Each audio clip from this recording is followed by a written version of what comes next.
ଆମେ ଆଲୋଚନା କରିବା ମାତୃରଚନାବଳୀ ଭାଗ 10 ଧ୍ୟାନ 297। ପ୍ରଭୁ ଲେଖୁଛନ୍ତି, ଗୋଟିଏ ମୁଖା ଦେଖି ତୁମେ ଏପରି ଭୟରେ ପଛକୁ ପଳାଇ ଆସୁଛ କାହିଁକି? ସେହି ମୁଖାର ଘୃଣାବ୍ୟଞ୍ଜକ ଅତିକାୟ ଏବଂ ଭୟଙ୍କର ପ୍ରତୀତି ଗୁଡ଼ିକର ପଶ୍ଚାତରେ କୃଷ୍ଣ ହିଁ ତୁମର ଏହି ନିର୍ବୋଧ କ୍ରୋଧକୁ ଦେଖି ହସିବାରେ ଲାଗିଛନ୍ତି। ତୁମର ଆହୁରି ଅଧିକ ନିର୍ಬೋଧତାପୂର୍ଣ୍ଣ ଘୃଣା ବା ଅଶ୍ରଦ୍ଧା ଓ ସବୁଠାରୁ ଅଧିକ ନିର୍ବୋଧ ତୁମର ଭୟ ଭାବକୁ ଦେଖି ହସିବାରେ ଲାଗିଛନ୍ତି। ଇଏ କଥା ଗୁଡ଼ିକ ଆଉଥରେ ଟିକେ ପଢିବା, ଯୋଉଟା କି ଆମ ଚିନ୍ତାର, ଆମ ଧାରଣାର ବାହାରେ। ଏପରିକି ଆପଣ ଯଦି ଦେଖିବେ, ଜ୍ଞାନୀ ବା ଯୋଉମାନେ ଦର୍ଶନ ସାର ବି ଦାର୍ଶନିକ ମାନେ ବି ଏ ପ୍ରକାରର କଥା କୋଉଠି ଉଠାଉନଥିବେ। ପ୍ରଭୁ ଲେଖୁଛନ୍ତି, ଗୋଟିଏ ମୁଖା ଦେଖି ତୁମେ ଏପରି ଭୟରେ ପଛକୁ ପଳାଇ ଆସୁଛ କାହିଁକି? ଏଠି ଆମେ ଆରମ୍ଭରୁ କଥା ହଉଥିଲେ ମୁଖା ବିଷୟରେ। ପ୍ରଭୁ ଲେଖୁଛନ୍ତି, ମୁଖା କହିଲେ ଆମେ ପ୍ରତ୍ୟେକ ବ୍ୟକ୍ତି, ପ୍ରତ୍ୟେକ ଜୀବ ଯେତେବେଳେ ସୃଷ୍ଟି ହେଇଛି, ତାହା ପରମଙ୍କ ଅନେକ ବିଭାବରୁ କେତେ ଗୁଡେ ବିଭାବକୁ ସେ ପରିପ୍ରକାଶ କରିବା ପାଇଁ ସୃଷ୍ଟି ହେଲା। ତା ଭିତରେ ତାପରେ ଯେତେବେଳେ ଆମେ ମନୁଷ୍ୟ ମାନେ ମନ ଧରିକି ଆସିଲେ ବା ମନ ଆମ ପାଖରେ ବିକଶିତ ହେଲା, ସେତେବେଳେ ଆମର ଗୋଟେ ଚିନ୍ତା କରିବାର ଭାବନା, ଧାରଣା, ପର୍ଯ୍ୟବେକ୍ଷଣ କରିବା, ନିରୀକ୍ଷଣ କରିବା, ଏସବୁ ଜିନିଷ ଗୁଡାକ ଆମେ ଭାବୁଛୁ ଆମର ଅଛି ବୋଲି। ସେଥିରେ ଆମେ ବାହାରୁ ଯାହା ଦେଖୁ ତାକୁ ନେଇକି ମ୍ୟାକ୍ସିମମ୍ ଲୋକ ସେୟାକୁ ନେଇକି ସେ ସତ୍ୟ ବୋଲି ଭାବନ୍ତି ଏବଂ ସେଇ ଅନୁସାରେ ନିଜର କ୍ରିୟା ପ୍ରତିକ୍ରିୟା ସୃଷ୍ଟି କରନ୍ତି। କିନ୍ତୁ ଅନେକ ସମୟରେ, ଅନେକ ଘଟଣାରେ, ଅନେକ ପରିସ୍ଥିତିରେ, ଅନେକ ଉଦାହରଣ ଥିଲେ ମଧ୍ୟ ଯେ ତାଙ୍କ ଭିତରେ ଯୋଉ ଅନ୍ତର୍ନିହିତ ସତ୍ୟ କିଛି ନଥିବ, ହଠାତ୍ ବିକଶିତ ହବା, ହଠାତ୍ ପ୍ରକାଶିତ ହବା, ତାକୁ ଦେଖିଲେ ମଧ୍ୟ ଆମେ କିନ୍ତୁ ସେଇ ବାହାରକୁ ନେଇକି ପୁଣି ବ୍ୟସ୍ତ ରହୁ। ଏବଂ ଆଉ ଗୋଟେ ଆଙ୍ଗଲରୁ ବା ଆଉ ଗୋଟେ ଦୃଷ୍ଟିକୋଣରୁ ଆମେ ସବୁବେଳେ ଆଲୋଚନା କରନ୍ତି, ଯେପରିକି ଯେ ମୋର ଅଗ୍ରଗତି ପାଇଁ ଜଣେ ବ୍ୟକ୍ତିର ଚେତନାର ଯୋଉ ସ୍ଥିତିରେ ସେ ରହିଛି, ସେଉଠୁ ଅଗ୍ରଗତି କରିବା ପାଇଁ ଦୁଇଟା ଜିନିଷ ତାର ଆବଶ୍ୟକ। ଗୋଟିଏ ହଉଛି ସେ ତାର ସାମର୍ଥ୍ୟ ବିଷୟରେ ସଚେତନ ହେବା ଦରକାର। ଦ୍ୱିତୀୟ ହଉଛି ତା ଭିତରେ କୋଉ ଗୁଡ଼ିକ ତାକୁ ସେଇ ସାମର୍ଥ୍ୟ ବୃଦ୍ଧିରେ ପରମଙ୍କ ଆଡକୁ ଯାତ୍ରା ପଥରେ ପ୍ରତିରୋଧ ସୃଷ୍ଟି କରୁଛନ୍ତି, ତାକୁ ଚିହ୍ନିବାରେ ଏଇ ଦୁଇଟି ଜିନିଷର ନିଶ୍ଚୟ ଆବଶ୍ୟକ ରହିଛି। ତେଣୁ ସେତେବେଳେ ମତେ ଯେତେବେଳେ ଚିହ୍ନେଇ ଦିଆଯିବ, କେମିତି ଚିହ୍ନେଇ ଦିଆଯିବ? ସେଥିପାଇଁ ତ ଘଟଣା ଦରକାର, ପରିସ୍ଥିତି ଦରକାର। ଓକେ, ଘଟଣା ପରିସ୍ଥିତି ଯେତେବେଳେ ଦରକାର ହବ, ସେ ଘଟଣା ପରିସ୍ଥିତି ସୃଷ୍ଟି ହବ ନା ହବନି? ହବ। କାହାକୁ ନେଇକି ସୃଷ୍ଟି ହବ? ଅନ୍ୟ ଜୀବଙ୍କୁ ନେଇକି ସୃଷ୍ଟି ହବ। ଅନ୍ୟ ପରିବେଶ ପରିସ୍ଥିତିର ଯୋଉ ପ୍ରକାରର ମାହୋଲ ବା ଯୋଉ ପ୍ରକାରର ଏକ ପ୍ରଚ୍ଛଦ ପଟ ଦରକାର ହୁଏ, ତା ସୃଷ୍ଟି ହବ। ଯେତେବେଳେ ପ୍ରଚ୍ଛଦ ପଟଟି ସୃଷ୍ଟି ହବ, ସେତେବେଳେ ସେଇ ପ୍ରଚ୍ଛଦ ପଟରେ ଭିନ୍ନ ଭିନ୍ନ କଳାକାର ମାନେ ରହିବେ। ସେ ସବୁ କଳାକାର ମାନେ କଣ ପାଇଁ ରହିଛନ୍ତି? ନା ମୋ ଭିତରେ ଥିବା ସାମର୍ଥ୍ୟକୁ ସଚେତନ କରେଇଦେବେ। ମୋ ଭିତରେ ଥିବା ଗୁଣାବଳୀ ଯିଏ ପରମଙ୍କୁ ପରିପ୍ରକାଶ କରିବାରେ ବିରୋଧ ସୃଷ୍ଟି କରୁଛି, ତାକୁ ଚିହ୍ନେଇ ଦେବାରେ ସାହାଯ୍ୟ କରିବେ। ଚିହ୍ନେଇ ଦେବାରେ ସେମାନେ ମତେ ସାହାଯ୍ୟ କରୁଛନ୍ତି, କିନ୍ତୁ ବାସ୍ତବରେ ସେମାନେ କଣ? ବାସ୍ତବରେ ସେମାନେ ସେହି ପରମଙ୍କୁ ଧାରଣ କରିକି ଆସିଛନ୍ତି। କିନ୍ତୁ ବର୍ତ୍ତମାନ ପ୍ରଶ୍ନ ଉଠେ, ତାହେଲେ ଭିନ୍ନ ଭିନ୍ନ ଲେବୁଲ କାହିଁକି ରହୁଛନ୍ତି? ହଁ, ଚେତନାର ଯୋଉ ସ୍ତରରେ ଯିଏ ରହିଛି, ତାଙ୍କୁ କଣ କରନ୍ତି ଭଗବାନ ବା ପରମ ବା ଆମେ କହିବା ଦିବ୍ୟ ଜନନୀ, ସେଇ ପ୍ରକାରର ଚେତନାର ସ୍ତରକୁ ବ୍ୟକ୍ତି ସେଇ ପ୍ରକାରର କାର୍ଯ୍ୟକୁ କରିବା ପାଇଁ ତାକୁ ବ୍ୟବହାର କରନ୍ତି।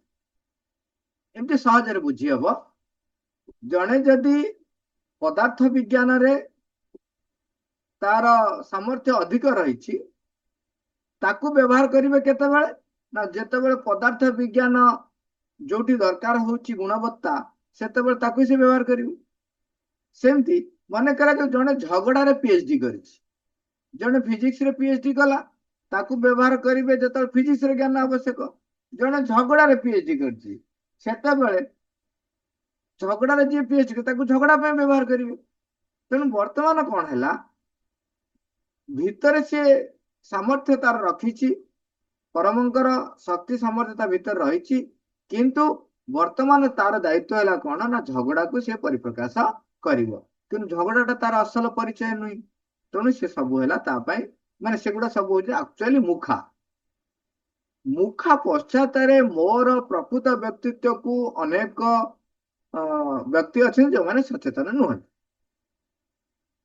तेणु आमको लगुच मु भी व्यक्ति जो निजे व्यक्ति मु बोली निजक परिचय दूची मु भावुची मो मुखाटा हूँ मोर एक निजस्व परिचय किंतु निजस्व परिचय ताहा नुहे से तेणु जो बाहर परिचय दूची ताकू आमे मुखा बोली प्रभु वर्णना कर तेणु कहते से ही मुखार घृणा व्यंजक अतिकाय एवं भयंकर प्रतीति गुड़िकर पश्चात जो आम बर्तमान जो आलोचना कले जिते प्रकार से भयंकर भी रूप देखाऊना कहीं पश्चात कृष्ण ही तुमर यही निर्बोध क्रोध को देखी हसबार लगी आम जिते प्रतिक्रियाशील होती परम माने प्रभु लिखुं कृष्ण ऊपर थी हसुँच देखुं आपण पाखे देखिकी हसुँच जे देख अरे बाबा मु तारी तैयारी करछि सी केमती कौन टिके शिखिकी टिके आगे जीव देखला बेलू सी जाऊ नहीं करू नहीं हसुची आपण जमती जिते अभिभावक माने टे व्यस्त हुंती कहते मु पाठ पढ़ाई सुजोग देली ट्यूशन देली स्कूल देली खाया देली बैग पत्र जहाँ जहाँ दरकार सब देली से पढ़ुना सेठी मनुष्य तेणु बाह्य मन प्राण रही तेणु सी से व्यस्त विव्रत हो जाऊँ किंतु प्रभु कृष्ण हाथ में सब किसी रही सी तो जानते तेणु सी से हसुच देख कौन कर सब थोड़ी कि खाऊ नहीं सी अरे बाबा 10 प्रकार जिनस थोड़ी खावाई सी कि आखि बुझिकी बुलूच खाइबा खाइबा कहीं कहीं कहीं खोजी हो अरे बाबा तलू हाथ मार आखि बुझिकी इाड़े सियाड़े हेले केमती हम तेणु से हसुंच कहते तुमर यही निर्बोध क्रोध को देखी हसवा लगे ये मन पड़गला खाली टिके अल्प टिके अवतरण कर पलैबा आगु जे जड़े डाकुची भारी दरिद्र रही सी व्यस्त हो जे प्रभु मत टे कृपा कर मु एमती केते दिन दरिद्र रही सेठू माँ पार्वती कहते देखु देव आउ कहीं हईराण कर दौना ना देख मुझे आम जी आवश्यक से अनुसार टे कथा हो ठीक अच्छे देख सी नौ कि ना सीना कहूँ कौठू कहूँ ता भीतर प्रस्तुति अच्छी कि नहीं देख ठीक अच्छे कौन कले अनेक गुड़ाए धन स्वर्ण मुद्रा धन फन रखी गोटे फुटुड़ी रे ता जीवा बाटर थईदेले तो एमती व्यवस्था कले जमी से बाटर आउ कहीं जीवे से ठीक आसु आसु पाखापाखि होकर कहते अंध मैंने रास्तार के बाटर चलती देखा कहीकि अंध हो रोल कर क्रॉस करगला हाँ गोड़ बाजी अरे से गोड़टा भी बजेले जे आटलिस्ट आखिटा खोलु बुझा ओहो अंध हेले एमती गोड़ फोड़ बाजे भारी कष्ट हो तथा देखा धीरे धीरे एमती करके आड़े होगी पड़ोते गोटे माँ कहते ये कि कथा आप कहीं आगर थे हाथ में देले ठीक है हाथ में दबा दबा हाथ में भी देले सी को माने जो हाथ में धरिकी से नहीं कि जाई धरिकी जाऊँ माने जड़े हठात हाथ में जड़े व्यक्ति आसिले धरइले धरईकि कड़ा उहा नहीं गले सी पाईगले पुलिया खंडे कहले माने बहुत खुशी हो गले आ जीवा बाटर कहले घर को जीवी एत धनरत्न पाई माने खुशी रे माने उत्फुल्लित हो जाउछंती सेत उत्फुल्लित हेले कौन हुए बेले बेले बॉडी रे टेम्परेचर बाहर देह ये टे भोक शोष लगे से गोटे जगार झरना टे जाऊँगी पीबे बोली ପାଣି ଟିକେ ପିଇବେ, ଗୋଡ ହାତ ଟିକେ ଧୋଇବେ ଯିବେ ବୋଲି ସେଠି ଯାଇକି କଣ କରୁଛନ୍ତି ନା ପାଣି ଫାଣି ଧୋଇ ହେଇକି ଯେତେବେଳେ ନଈକିରି ଧୋଇ ଯାଉଛନ୍ତି ସେ ସମୟରେ ସେଇ ପୁଟୁଳିଟି ତାଙ୍କର ସେଠି ଫସି ଯାଉଛି, ସେ ଗଡି ଗଡି ଗଡି ଗଡି ପଳ ଏଇଭଳି ଭାବରେ ଆ ଇଏ ଯୋଉ ଆମର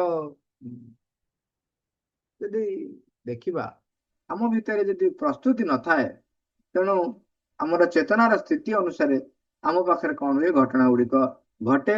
ଆମର ସେଇଥିପାଇଁ ପ୍ରସ୍ତୁତି ବାରମ୍ବାର କୁହାଯାଏ। ତୁମର ଆହୁରି ଅଧିକ ନିର୍ବୋଧତା ପୂର୍ଣ୍ଣ ଘୃଣା ବା ଅଶ୍ରଦ୍ଧା ଓ ସବୁଠାରୁ ଅଧିକ ନିର୍ବୋଧ ତୁମର ଭୟ ଭାବକୁ ଦେଖି ହସିବାରେ ଲାଗିছে। ତେଣୁ ଆମ ଭିତରେ ଯୋଉ ସାମର୍ଥ୍ୟ ଅଛି ଆମେ ତାକୁ ଚିହ୍ନି ପାରୁନାହାନ୍ତି ଏବଂ ବାହାରୁ ଦେଖିକି ଯୋଉ ବିଚାର କରୁଛନ୍ତି ଇଏ ହଉଛି ଆକ୍ଚୁଆଲି ଆମର ନିର୍ବୋଧତା। ବେଳେ ବେଳେ ଆମେ କୋଉଠି ଭଲ ପାଆନ୍ତି, କୋଉଠି ଘୃଣା କରନ୍ତି, କୋଉଠି ଅଶ୍ରଦ୍ଧା କରନ୍ତି, ଆଉ ଭୟଭୀତ ହୁଅନ୍ତି। ଏ ସବୁ ଗୁଡିକ ହଉଛି ଆକ୍ଚୁଆଲି ନିର୍ବୋଧତା। କାହିଁକି ନା ଆମ ଭିତରେ ଅ ଯୋଉ ଶାଶ୍ୱତ ପରମ ଚେତନା ରହିଛନ୍ତି ତା ବିଷୟରେ ଆମେ ସଚେତନ ନାହୁଁ ଏବଂ ବାହାରର ଘଟଣାବଳୀ ଗୁଡିକ ଯେ ମୋରି ଅଗ୍ରଗତି ପାଇଁ ସେଟ୍ କରାହଉଛି ସେ ବିଷୟ ମୁଁ ଜାଣିନାହିଁ। ତ ଏଇଟା ନିର୍ବୋଧତା ନୁହଁ ତ ଆଉ କଣ?